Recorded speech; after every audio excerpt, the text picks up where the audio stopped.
Sejam bem-vindos ao terceiro encontro online e também a terceira parte da série de mensagens Marcas de Cristo.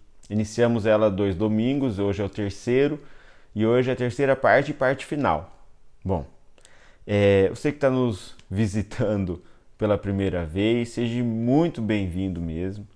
Eu não vou falar para ninguém se sentir em casa, porque eu acho que todo mundo está em casa, mas é um culto normal, convencional, por incrível que pareça. A palavra é pregada da mesma forma. E a igreja, ela existe da forma como sempre existiu. Paredes de um prédio não definem o que é uma igreja, mas sim as pessoas que fazem parte nela, a unidade entre eles, a fraternidade, a solidariedade, o amor.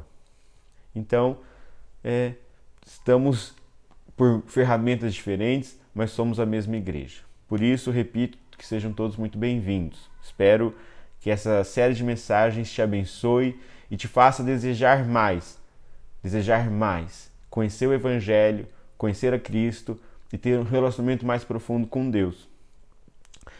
Nos encontros passados, nós estudamos 1 Coríntios 3, o final do capítulo, e 1 Coríntios 4, até o versículo 4. Ali Paulo dá uma exposição sobre uma divisão que estava ocorrendo na igreja de Corinto, onde eles se vangloriavam por serem liderados por determinadas pessoas. Dava a eles uma vanglória, um orgulho de assim desejar uma influência. E Paulo ficou extremamente chateado com isso, porque ele estava agindo contrariamente à humildade ensinada por ele e ensinada por Cristo. Ali eu dividi a identidade humana, esse ego humano ainda, essas raízes mundanas, por mais que era na igreja, entende? Eles tinham nascido de novo, mas eles permaneciam com condutas mundanas. E muitas vezes eu falo condutas mundanas e na sua mente vem alguns tipos de pecado, vem algumas falhas morais. E entenda, as marcas de Cristo, elas são muito além das marcas morais no homem. Entendo. E entenda também que quando nós temos a marca de Cristo, as características morais bíblicas, elas são vividas por nós. Nós somos parecidos com Ele, nós obedecemos mandamentos e assim por diante, nós seguimos uma rotina diferente, um modo de ver diferente. A questão moral humana muda-se a partir do momento que teve o encontro com Cristo. A nossa fonte de alegria e satisfação não é a mesma do mundo. Muda completamente. Mas eu não estou dizendo dessas marcas morais. Eu estou dizendo de algo de identidade, do interior, da essência do homem, que ela tem que mudar também. Aquela igreja era igreja já tinha um encontro com Cristo e mesmo assim eles permaneciam com essas marcas mundanas na essência deles, de vanglória e orgulho. Que você concorda comigo, você que já teve um encontro com Jesus, já nasceu de novo, já confessa Jesus como Senhor e Salvador, que ainda permanece dentro de você alguma dessas características. Que características? De que você não consegue definir realmente a sua identidade. A sua identidade em Cristo, ela existe, mas ela não é profunda em seu caráter, em sua vida. E não por questão de práticas ou determinados pecados ou regras, mas por questão de essência mesmo, de quem você é. Aquilo que ninguém possa ver. E aqueles discípulos estavam se vangloriando por serem discípulos de Paulo, Apolo, Pedro. E eu dividi que o ego, a identidade humana, ela é vazia, ela é frágil, é dolorida e é atarefada. Nós buscamos autoafirmações pelo que nós fazemos, pelo que nós somos, pelo que nós podemos dizer, conhecer, ter e assim por diante. Só que é um ciclo vicioso que não tem fim, de tristeza, lamúrio e desistência, de frustração. E não é o que Cristo nos determinou. Logo depois, no outro encontro, a gente viu que Paulo dizia: eu não me importo ser julgado por essa igreja, não importo ser julgado por tribunal humano, não importo ser sentenciado nem por mim mesmo, porque o que Cristo determina é quem eu sou, a identidade que eu recebi em Jesus Cristo, ela é inviolável, ela é indestrutível. Jesus morreu por mim, ninguém pode fazer nada igual e nem eu poderia fazer por mim mesmo. Esse é o poder do Evangelho da salvação, é a graça de Deus. Jesus Cristo foi ceifado como um cordeiro mudo, se entregou aos seus tosqueadores, que entregou-se à morte em nosso favor. E nada do que eu possa fazer, Paulo está dizendo isso, pode mudar essa realidade. Então eu não vou me vangloriar nem me orgulhar, por isso que eu não me importo nem aquilo que eu penso de mim mesmo, por mais que eu tenha consciência limpa, ele diz no verso 4. Mas eu não vou me culpar caso as pessoas tenham condenações acerca da minha pessoa que não sejam as condenações que Cristo teve por mim. A graça me basta, Jesus é suficiente para mim. Essa é a mensagem do Evangelho. E a gente entendeu isso no encontro passado. E nesse encontro nós vamos finalizar. E eu queria que você fechasse seus olhos aí na sua casa, porque a gente vai começar a ler a palavra. Feche seus olhos e, antes de você fechar seus olhos, chame a sua família, chame as pessoas que você ama, compartilhe esse vídeo com quem você ama. É também importante, se inscreva nesse vídeo. A gente precisa de um número mínimo de inscritos para poder alterar o nome dele. Então se inscreve e divulgue a palavra de Deus. Amém? Feche seus olhos, Senhor Jesus. Nós agradecemos estarmos aqui ouvindo a sua palavra, eu agradeço estar dizendo a sua palavra. Que a sua palavra seja dita e seja semeada em cada coração. E dê, Pai, uma frutificação de 30, 60, 100 por um. Que o seu Espírito Santo nos convença, que o teu Espírito Santo nos leve mais para próximo da sua vontade. Jesus, revela-nos aquilo que nós já somos em Cristo. Revela-nos aquilo que nós já temos em Cristo. Revela-nos, Pai, aquilo que nós somos, Senhor Jesus. Que a nossa identidade humana seja dilacerada, mas a nossa identidade em Cristo seja fortificada nesse dia. Em teu nome oramos, diga amém na sua casa e vamos juntos. Bom, como eu falei, a gente vai usar 1 Coríntios 3 no final e 1 Coríntios 4, verso 1 ao 4. Então, vamos ler o verso 4 de novo. Embora em nada minha consciência me acuse, nem por isso justifico a mim mesmo. O Senhor é quem me julga. Embora em nada minha consciência me acuse, nem por isso justifico a mim mesmo. O Senhor é quem me julga. Paulo nos mostra como ele conseguiu isso, como ele conseguiu deixar essas marcas de Cristo dentro do coração dele, e dentro de sua identidade. Lembrando que Paulo dizia que não se importava com o julgamento da igreja de Corinto, nem do seu próprio veredito, nem do seu próprio, nem dos outros, nem de si mesmo. Ele deixa claro que mesmo que a sua consciência esteja limpa, isso não o torna inocente, que nada pode mudar a identidade que ele tem em Cristo. O que Paulo busca, lembra no encontro 1, que a gente citou uma frase de Madonna? Eu vou ler de novo. Eu achei muito interessante, mas Madonna, eu não sei se ela é cristã, acredito que não é cristã, mas ela foi muito perspicaz, como os cristãos muitas vezes não são perspicazes, de como funciona a identidade humana. Então vale a pena ouvir de novo. Ela diz assim: o que me impulsiona na vida é o medo de ser medíocre. Esse medo é o que sempre me impele.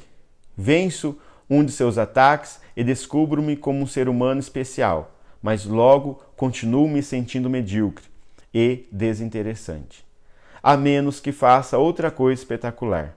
Apesar de ter me tornado alguém, ainda tenho de provar que sou alguém. Minha luta não terminou e acho que nunca terminará. Essa identidade humana nunca haverá fim. E ela foi muito perspicaz, eu acho muito interessante essa frase dela. E muitas vezes nós cristãos que tivemos um encontro com Jesus ainda vivemos dessa forma. De uma forma extremamente tosca, porque nós não precisamos viver assim. Porque todas as pessoas, sou bem sincero, todas as pessoas elas buscam um veredito, uma sentença, como se fosse num tribunal, sentença, veredito, uma determinação de que nós somos importantes e valiosos. É verdade. Todo homem busca a necessidade dele se sentir importante e valioso.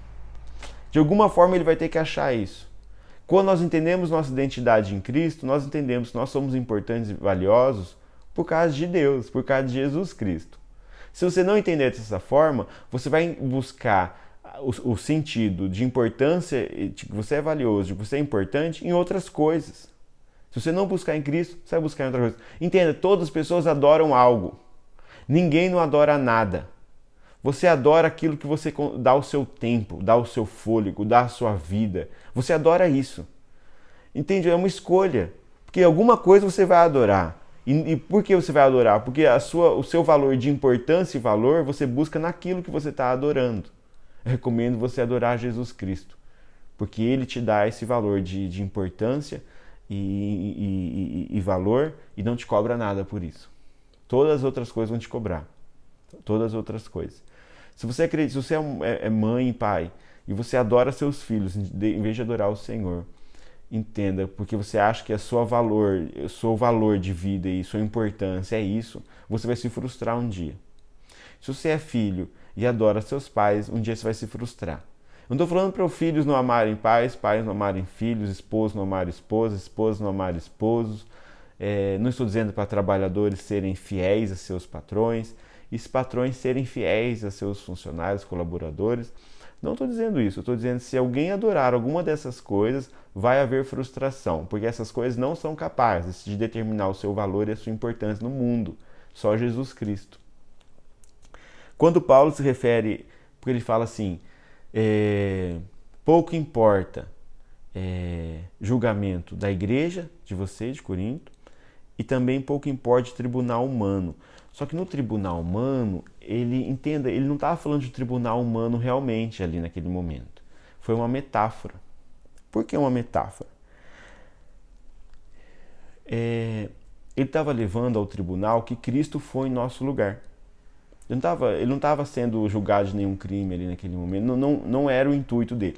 Eu sei que tanto que Paulo foi condenado à morte em um tribunal, mas não era o intuito dele dizer de um tribunal como a gente pensa, era uma metáfora.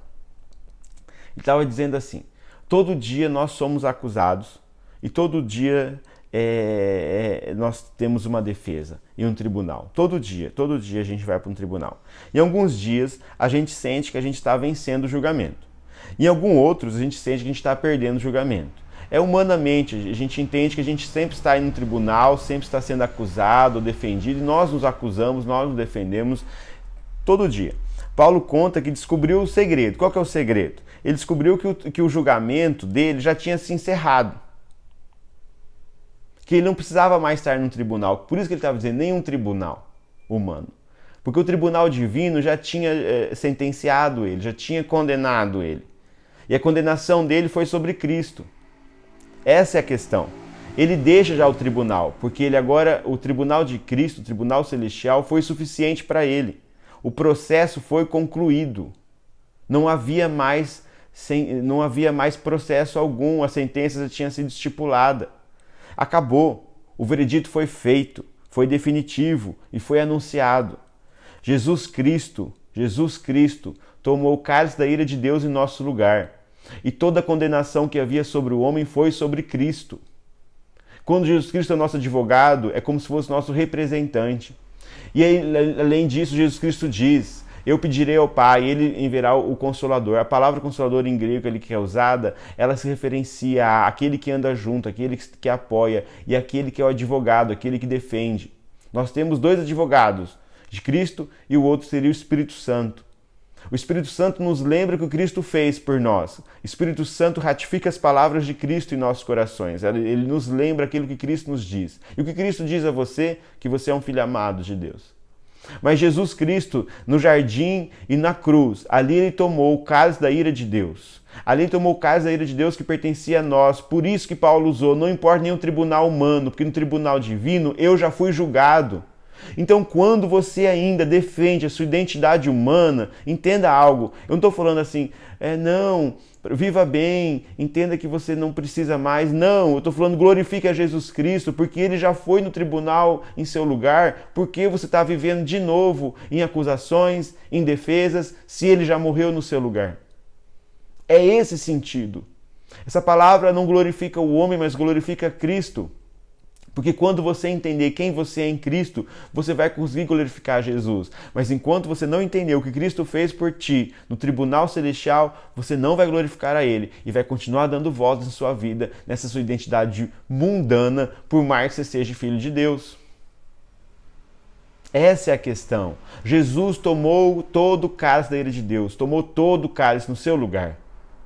Isso é glorificar Jesus. Viver dessa forma, viver na sua identidade em Cristo é glorificar a Deus. O propósito do homem é glorificar a Deus. Todas as coisas giram em torno de Deus.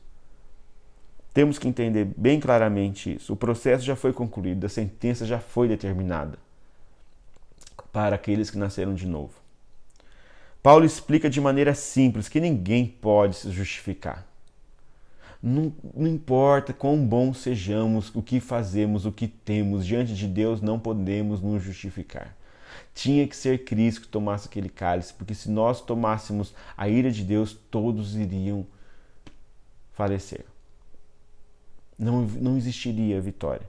Ele sabe que nem mesmo ele, Paulo, poderia se inocentar. Ele afirma que o Senhor é quem julga. E a opinião de Deus é a única que interessa. Porque Jesus foi o que se entregou por nós. E ninguém mais se entregou por nós. Então essa é a opinião que interessa. Entende? Ateu, budista, muçulmano, todas essas religiões, respeito, mas entenda algo. Todas essas religiões, o seu bom desempenho vai te levar a uma boa determinação da sua identidade. Se eles forem bons, se eles praticarem aquilo que deve ser praticado, a identidade deles vai ser bem construída. Depende deles. Mas o cristianismo é diferente. Não depende de nós, dependeu de Cristo. Que incrível isso! Porque se depender de nós, nos frustraremos. Temos que ser honestos. Se não dependemos da nossa identidade, não depende de Jesus Cristo, nós nos frustraremos. Qualquer religião se depende do comportamento do indivíduo. E no cristianismo, não. Qualquer outra religião significa que a pessoa ela vai enfrentar o tribunal todo dia. Um julgamento novo todo dia. E esse é o problema. Você já notou que somente o Evangelho de Jesus Cristo, o veredito é dado antes da gente desempenhar nossas ações? Já notou que Jesus Cristo foi para o tribunal antes de você fazer e ser qualquer coisa? Já notou isso? Primeiro ele te amou, primeiro ele te escolheu, primeiro ele se encontrou contigo, primeiro você nasceu de novo, primeiro você foi escolhido, primeiro você foi eleito. Você não fez nada para merecer isso, foi de graça. A partir de então, se ocorreu tudo isso com você, você vai cooperar na sua santificação. É incrível isso, você não fez nada, o veredito foi feito antes de qualquer comportamento que você poderia viver. Paulo está dizendo que o cristianismo, o veredito, é o que leva ao desempenho, e não o desempenho que leva ao veredito, como toda outra qualquer religião fora o cristianismo determina. Não é o seu desempenho que leva ao veredito do tribunal, mas é o veredito do tribunal que você é justificado em Jesus Cristo que determina o seu desempenho. No cristianismo é diferente. No cristianismo, no momento que cremos, Deus afirma: "Este é meu filho amado, em quem me agrado." Mateus 3,17. As palavras que Deus direcionou a Jesus Cristo são as palavras que Deus direciona a seus filhos adotados. Repete comigo: eu sou filho amado de Deus, a quem Ele se agrada. Essa é a sua identidade. Você é o Filho amado de Deus. Em Romanos 8,1, Paulo diz: "Agora, portanto, já não há nenhuma condenação para os que estão em Cristo Jesus." Não há mais condenação. Por quê? A condenação da ira de Deus foi sobre Cristo no tribunal. Entenda o que eu estou dizendo. O cristianismo, assim que cremos, Deus nos vê nas ações perfeitas de Cristo. Então, quando Deus nos vê, Ele vê a Cristo. Ele não vê o seu desempenho, porque Ele já te adotou como filho dele. Entenda, existe uma voz do céu, volta a dizer, Marcos 1,11, dizendo: "Você é o meu filho amado, que me dá grande alegria." Feche teus olhos aí na sua casa. Feche teus olhos onde você estiver, coloca a mão no coração e repete comigo isso. Eu sou um filho amado de Deus, que lhe dá grande alegria. Seja consciente dessa verdade a seu respeito. Como Deus te ama e como Deus te aceita, você não precisa fazer coisas para melhorar o seu currículo. Você já é amado, você já é aceito. Não tente fazer coisas para parecer bom. Não tente fazer coisas para conquistar esse amor, conquistar essa aceitação, porque você não fez nada para conquistar elas. Foi de uma forma gratuita. Por que você está tentando conquistar agora? Não tente fazer dessa forma, você não precisa conquistar isso. Faça agora, obedeça os mandamentos, agrade ao Senhor só pela alegria em realizar isso.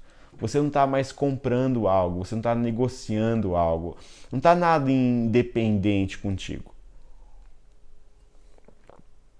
Agora, todos os teus comportamentos em renúncia, em sacrifício, em adoração racional, em culto racional a Deus, qualquer forma, em amor ao próximo, qualquer forma, você só vai fazer agora em alegria, pelo que Ele já fez por ti.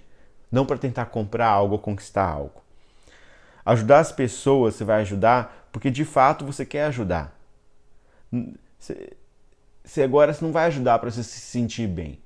Você não vai ajudar para você preencher um vazio. Você vai ajudar porque você quer ajudar agora. Simplesmente em alegria, em gratidão a Deus. Essa é a diferença. Você não precisa preencher vazios. Tem pessoas que têm obras de caridade que elas fazem porque elas acreditam que elas são obrigadas, elas devem fazer isso. Elas fazem porque elas têm um vazio dentro delas e elas tentam diminuir esse vazio fazendo. É incrível isso. Porque entenda, é belíssimo qualquer obra de caridade. É da vontade de Deus, todo tipo de obra de caridade. Só que fazer isso para preencher um vazio é miserável. Faça isso porque você se alegra em fazer isso, realmente. O desempenho jamais vai alcançar o veredito supremo de Deus. Tira da sua mente. Um bom desempenho não te dê vanglória nem orgulho nenhum quando você olhar para alguém que não tenha desempenho. Porque um dia você vai ter mau desempenho. E também não precisa se olhar com culpa e condenação. Entendeu agora? Não é uma autoestima elevada e não é uma baixa autoestima. É uma identidade agora fundamentada dentro de você. Acredite no veredito. Acredite nesse veredito. Acredite no veredito que você é filho amado. Isso vai garantir o seu desempenho.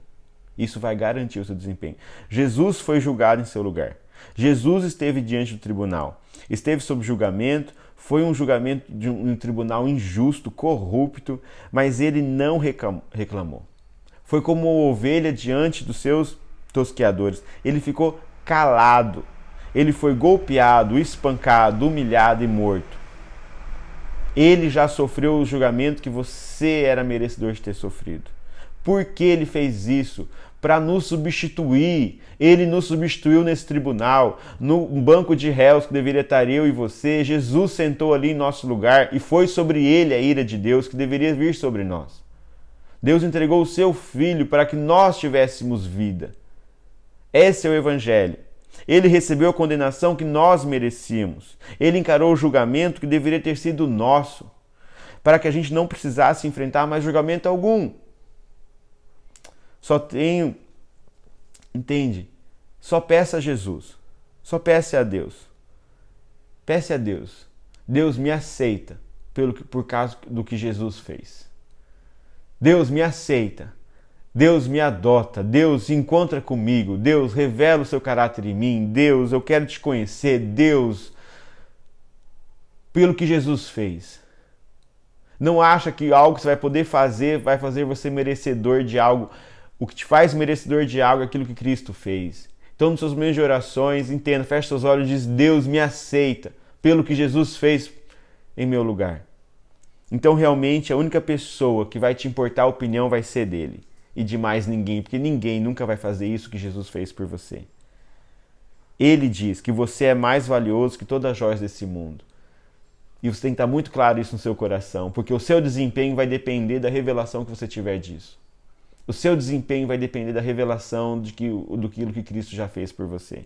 Quanto mais você entender o que Cristo fez por você, o seu desempenho vai se aprimorar cada vez mais. Por que então se preocupar se você foi desprezado?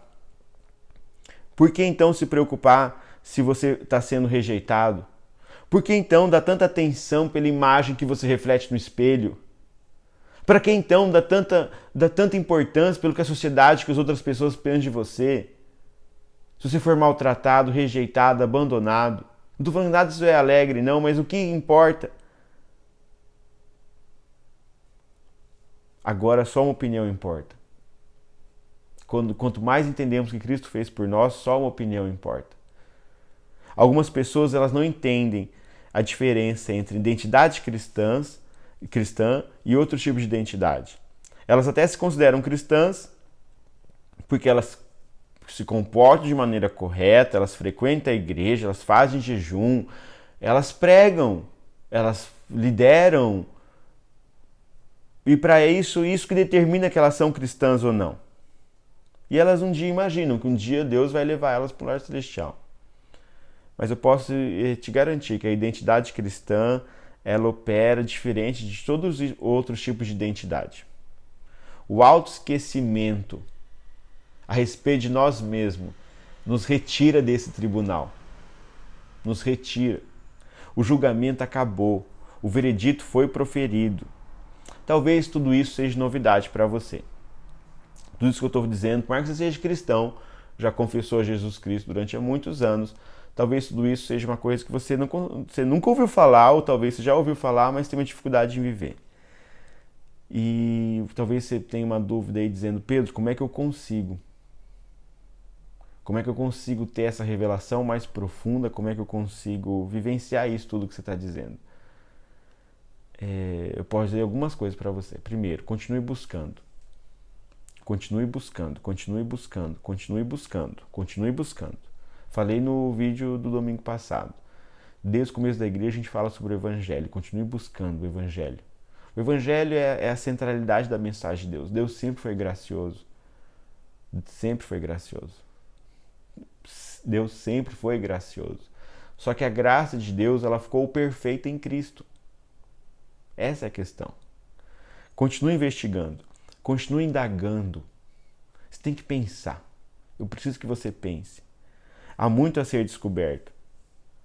Eu sei que eu tratei de um assunto aqui em 3 encontros online e, sinceramente, é muito pouco para falar desse assunto. Precisaria de muito mais. A igreja que nós iniciamos, ela tem, esse eu acho que é o 7º mês. E, sinceramente, não deu tempo ainda da gente expor o Evangelho como deve ser exposto. Então, continue investigando, continue buscando, continue indagando, continue se perguntando. Há muitas peças a serem encaixadas ainda nesse quebra-cabeça. Por que Jesus Cristo teve que morrer? Se pergunte isso. Por que ele ressuscitou dos mortos? Ele era mesmo Filho de Deus? São perguntas que você tem que dizer a si mesmo. E quando você responder, você vai falar, por quê? Se responda. Continue investigando. Compreenda a história toda. A situação que você vive, ela pode ser diferente. Você pode ter sua vida totalmente ressignificada. Um dia eu fiquei muito feliz, tinha uma discípula da igreja e ela falou assim, Pedro, obrigado porque a igreja ela está me desconstruindo. E eu fiquei muito feliz. Porque quando ela disse desconstruindo, significava que estava sendo desconstruída a sua identidade humana e estava sendo construída a sua identidade em Cristo. É isso que a gente tem que buscar, desconstruir aquela nossa identidade antiga e construir a identidade que Cristo estabeleceu sobre nós. Talvez você crê no Evangelho há muito tempo, mas todos os dias você está sendo arrastado de volta lá para aquele tribunal. Tribunal que já te sentenciou, mas você volta para aquele lugar. Talvez você está sentindo que você não vive como Paulo está mostrando.